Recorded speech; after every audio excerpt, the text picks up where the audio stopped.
නුවරඑළියේ අහස පොළවට පාත් වූවක් මෙන් අඳුරු වීගෙන ආවේ තවත් හෝරාවකින් පමණ හිරු අවරට යන බවට ඉඟි කරමිනි. එහෙත් හිරු එළියක් ගැන සලකුණක්වත් ඒ අහස පුරා නොවිය. මුළු පළාතම ඝන මීදුම් සලුවකින් වැසී ගොස් තිබුණි. එය නිකන් මීදුමක් නොව අතීතයේ සියලු රහස් සංගවාගෙන සිටින ඉදිරියෙන් නැති කිසිවක් නොපෙනෙන තරම් ඝනකම් සීතල මීදුමකි. ජීප් රථයේ ඉදිරිපස වීදුරුව මත පතිතවන තුනී පිනිබින්දු වයිපරයේ පහරින් දෙපසට විසිවී ගියේ ඒකාකාරී රටාවකටය. ඒ රිද්මය නෙත්මිගේ හිතේ වසර ගණනාවක් තිස්සේ පැලපදියම් වී තිබූ පාළුව තවත් වැඩි කළාක් මෙනි. ඇය හිස හරවා වීදුරුව දෙස බලා සිටියද ඇගේ දැස් තිබුණේ හිස් අවකාශයය. රියදුරු අසුනේ සිටි 50 හැවිරිදි ගුණරත්න දැස් කුඩා කර ඉදිරිය බලාගෙන දෙඩි අවධානයකින් රිය පදවමින් සිටියේය. හමුදාවේ මේජර්වරයෙකු ලෙස වසර ගණනාවක් සේවය කර විශ්‍රාම ගොස් සිටියද ඔහුගේ සිරුරේ වූ ඒ ඍජු බවත් හැඩි දැඩි බවත් තවමත් අඩු වී නොතිබුණි. කාලය විසින් ඔහුගේ හිසකෙස්වලට තනින් තන රිදි පැහැයක් එක් කර තිබුණද එයින් ඔහුගේ පෞරුෂයට ලැබී තිබුණේ ගාම්භීර බවකි. ඔහුගේ රළු අත්ල සුක්කානම මතේ තදින් ග්‍රහණය වී තිබූ අයුරු අසල අසුනේ සිටි නෙත්මි හොරහින් බලා සිටියාය. ඒ ඩෑත්වල ඇති ශක්තිය ගැන ඇයට සිතුනේ අහම්බෙනි. තාත්තේ තව ගොඩක් දුරද නෙත්මි දීර්ඝ නිහඬතාවය බිඳිමින් ඇසුවාය. ඇගේ කටහඬේ තිබුණේ විඩාවකි. ඇයට අවශ්‍ය වූයේ මේ ගමන ඉක්මනින් අවසන් කිරීමටය. නැතහොත් මේ නිශ්ශබ්දතාවය දරාගත නොහැකි වූවා විය හැක. ගුණරත්න හිස හරවා ඇය දෙස බැලුවේ නැත. ඔහුගේ දැස් තිබුණේ වංගු ගෙසුණු ලිස්සන සුළු පාරය. නෑ දුවේ, තව කිලෝමීටර් 2ක් විතර තියෙන්නේ. ඒත් මේ මීදුම එක්ක ඉක්මනට යන්න බෑ. පාර පේන්නේ නෑ. අනික මේ හරියේ පාර හදලත් නෑ. ඔහුගේ කටහඬේ ගැඹුරුය. එහි තිබුණේ පියෙකුටත් වඩා ආරක්ෂකයෙකුගේ ස්වරූපයකි. ඔහු නිතරම කතා කළේ අඩුවෙනි. වචනවලට වඩා ක්‍රියාවට වඩා ක්‍රියාව විශ්වාස කළ මිනිසෙකි ඔහු. නෙත්මි යලිත් වීදුරුවෙන් පිටත බැලුවාය. පාර දෙපැස වූ තේවතු යාය මීදුමෙන් වැසී ගොස්ය. ඇගේ සිතට දැනුනේ පුදුමාකාර කාලුවකි. සමන් හදිසියේම ව්‍යාපාරික කටයුත්තකට විදේශගත වූයේ ඊයේ රෑය. විවාහ වී වසර 2ක් ගත වුවද නෙත්මිට සමන්ගෙන් ලැබුණු ආදරය ඉතා අල්පය. ඔහුට ව්‍යාපාර හැර වෙනත් ලෝකයක් නොවිය. නෙත්මි යනු ඔහුගේ සමාජ තත්ත්වය පෙන්වීමට සිටින අලංකාර ආභරණයක් පමණක් යයි ඇයට විටක සිතුනි.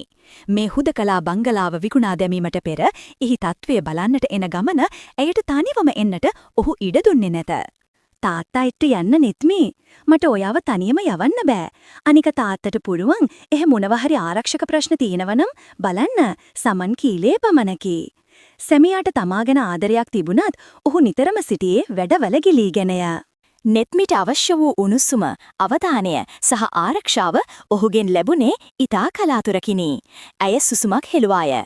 ඒ සුසුම වායු සමීකරණය කළ රථය තුර සිරවී ඇගේ හදවතේ බර තවත් වැඩි කළේය. ජීප් රථය ප්‍රධාන පාරෙන් ඉවතට හැරී ගල් අතුරන ලබ පටුපාරකට අවතීර්ණ විය. දෙපස වූ දැවැන්ත පයින් ගස් සුළඟට සෙලවමින් නිකුත් කළේ හූහඬකි. එය ඇසෙද්දී ගතට දැනෙන්නේ බියකි. නෙත්මිගේ සිරුර සීතල වී ගියේ ඒ පරිසරයේ තිබූ අද්භූත බව නිසාමය.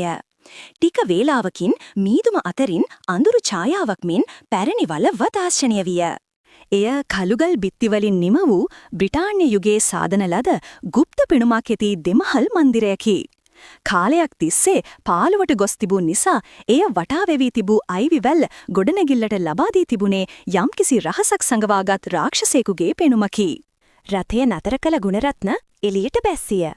කඳුකරේ හමන වේගවත් සීතල සුළඟක් විත් ඔහුගේ මුහුණේ වැදුනද ඔහු ගණනකටවත් නොගත්තේය. ඔහු කබායේ කබා ඉහළට කරගත්තා පමණි. ඔහුගේ චලනයන් වල තිබුණේ දැඩි විශ්වාසයකි. නෙත්මි රථයෙන් බසින විටම ඇයට දැනුනේ ඇටකටු පසාරු කරගෙන යන තරම් සීතලකි. ඇය තමා ඇඳ සිටි ලොම් ජැකට්ටුව තව තවත් තද කරගත්තාය. පරිසරයම එකම අලු පැහැයකින් දිස්විය. ගස්වල කොළ හෙලවෙන හඩ හැරෙන්නට වෙනත් කිසිදු හඩක් එහි නොවිය. සෝමසිරි පේන්න නෑනේ. ගුණරත්න වටපිට බලමින් කීවේය. මුරකරුට ඔවුන් එන බව දන්වා තිබුණද ගේට්ටුව තිබුණේ අඩක් ඇරීගෙනය. මුරකුටියද හිස්ය. වටපිටාවම පාළුවට ගොස්ය. මිදුලේ වැටී තිබූ වියලිකොළ සුළඟට කැරකෙමින් තිබුණේ අමුතුම රටාවකටය. සමහර විට කඩේකටවත් ගිහින්ද දන්නේ නෑ. නෙත්මි සැකයෙන් මෙන් කීවාය. නමුත් ඇගේ හිත ඇතුලෙන් කීවේ වෙනත් දෙයක්. මේ වෙලාවේ කඩේකට යන්නට තරම් ළඟක කඩයක් නැත. ඇයට දැනුනේ Tamanව කවුරුන් හෝ බලා සිටිනවා වැනි හැඟීමකි. ගුණරත්න වලව්වේ ප්‍රධාන දොර අසලට ගොස් දොරට තට්ටු කළේය. බරති ඕක්ලී දොරෙන් නැගුණු හඩ වලව්ව ඇතුලේ දෝංකාර දුන්නේය. පිළිතුරක් නැත. ඔහු දොරේ අගුල පරීක්ෂා කරද්දී එය විවෘත වේති බව පෙනුනි. යකඩ අගුල සීතලට මිදී ගොස් තිබුණි. දොර ඇරලා ගුණරත්නගේ නලල රැලි ගැසුණි. ඔහුගේ හමුදා ඉව ඔහුට යමක් පවසන්නට විය. අනතුරක සේයාවක් ඔහුට දැනුනි. නෙත්මි මගේ පස්සෙන් එන්න.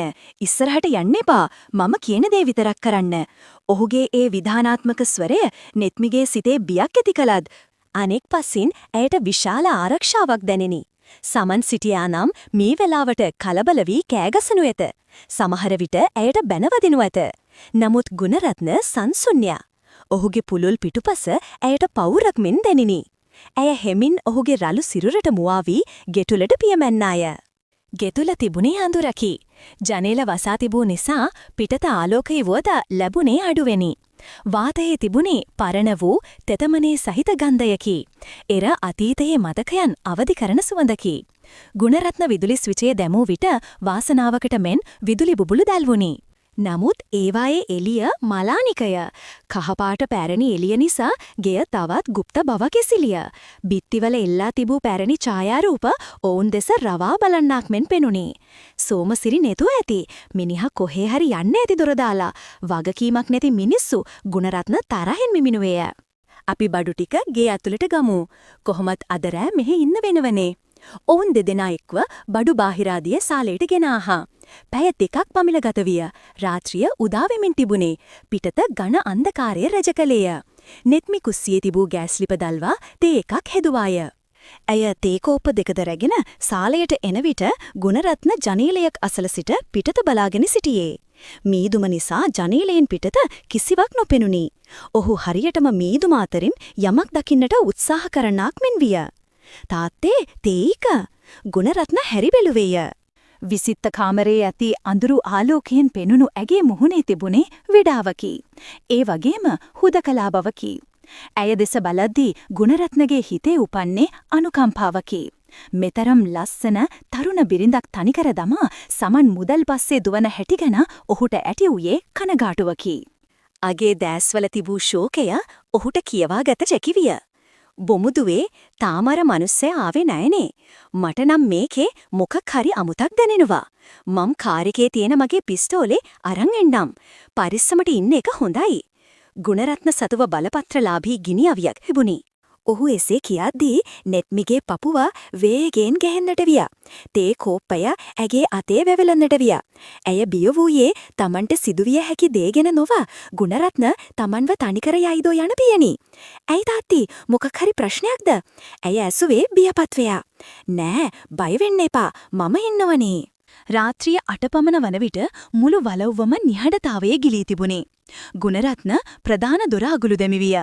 ඔවුන් සාලයේ සෝපාවට වී සිටියේ වෙන කරන්නට දෙයක් නොමැති නිසාය. දුරකථන සංඥා කිසිවක් නොවිය. අඩුම තරමේ අන්තර්ජාලයවත් වැඩ කළේ නැත. පිටතින් හමන සුළඟේ හඬ හරියට කෙනෙක් හඬනවා වැනිය. එකවරම උඩු මහලෙන් ශබ්දයක් ඇසුනි. ක්‍රීස්, ඩග්. එය ලෑලි පොළවක් මත යමෙකු ඇවිදින විට නැගෙන හඬකි. පරණ ලෑලිවල ඇන බුරුල් වී ඇති තැන් පාගද්දී එන හඬ නෙත්මි හොඳින් හඳුනයි. ඇගේ හදවත නතර වුණක් මෙන් දැනිනි. නෙත්මි ගැස්සී ගියාය. ඇයි දැස් ලොකු කර ගුණරත්න දෙස බැලුවාය. ගුණරත්න ඇඟිල්ලක් තොලට තබා නිහඬ වන ලෙස සංඥා කළය. ඔහුගේ ඉරියව් ක්ෂණිකව වෙනස් විය. සාමකාමී පියා අතුරුදන් වී යුද පිටියේ සිටි මේජර්වරයා ආවේශ වූවක් මෙනි. ඔහුගේ දැස්වල තිබුණේ දඩයම් කරුවෙකුගේ බැල්මකි. ඔහු වහාම ඉනී තිබූ පිස්තෝලය අතට ගත්තේය. "මෙතනම ඉන්න. එළියට බහින්න එපා." ඔහු රහසින් කීවේය. අනේ තාත්තේ මට බයයි. මම තනියම ඉන්නේ නෑ. නෙත්මි වෙවුලමින් කීවාය. ඇය සිටියේ අඬන්නට ඔන්න මෙන්නය. මේ විශාල නිවසේ තනිවම සිටීමට ඇයට කිසිසේත්ම නොහැකිය.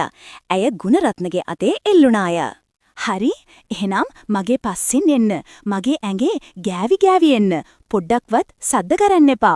ඔවුන් දෙදෙනා හෙමින් ලී පඩිපෙළ දිගේ උඩට නැගුණහා. පරිසරය පුරා පැතිරි තිබුණේ මරණීය නිහඬියාවකි. ගුණරත්නගේ අඩි තැබීම ඊටාම සැහැල්ලුය. ඔහු කොටිය කුමෙන් ඉදිරියට ඇදෙද්දී නෙත්මි ඔහුගේ කමිසේ කොනක් අල්ලාගෙන සිටියාය. ගුණරත්නගේ පිටේ උණුසුම ඇයට දැනුනි. එය ඇයට ධෛර්යය ගෙනාවේය. උඩුමහලේ කොරිඩෝව දිගේ එන විට එක් කාමරයක දොරක් විවෘතව ඇති බවත් එතනින් අඳුරු ඡායාවක් එහා මෙහා වන බවත් ගුණරත්න දැක්කේය. ඔහු ක්ෂණිකව ටෝච් එළිය එල්ල කළේය. ආලෝක ධාරාව අන්ධකාරය කපාගෙන ගියේය. කවුද එතන?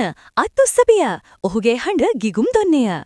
ඒ සමගම කාමරයේ සිටි පුද්ගලයන් දෙදෙනෙක් කලබල වියා.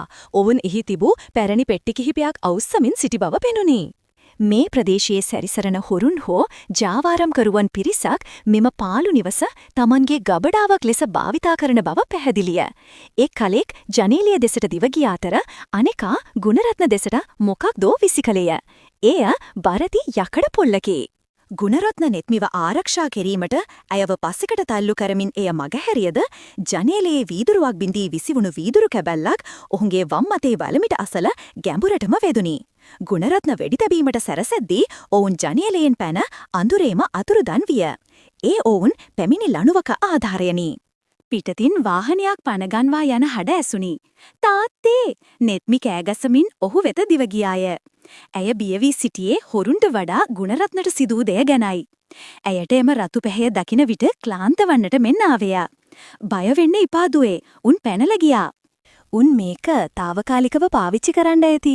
ගුණරත්න වේදනාව දරාගෙන කීවේය. ඔහු දත් මිටි කෑවේය. අපි ඉක්මනට කාමරයකට යමු. මේ දොරවල් ලොක් කරන්න ඕන. අනේ දෙවියනේ, ඔයාට ගොඩක් අමාරුයි. නෙත්මිගේ බිය දැන් ක්‍රියාශීලී බවට හැරී තිබුණි.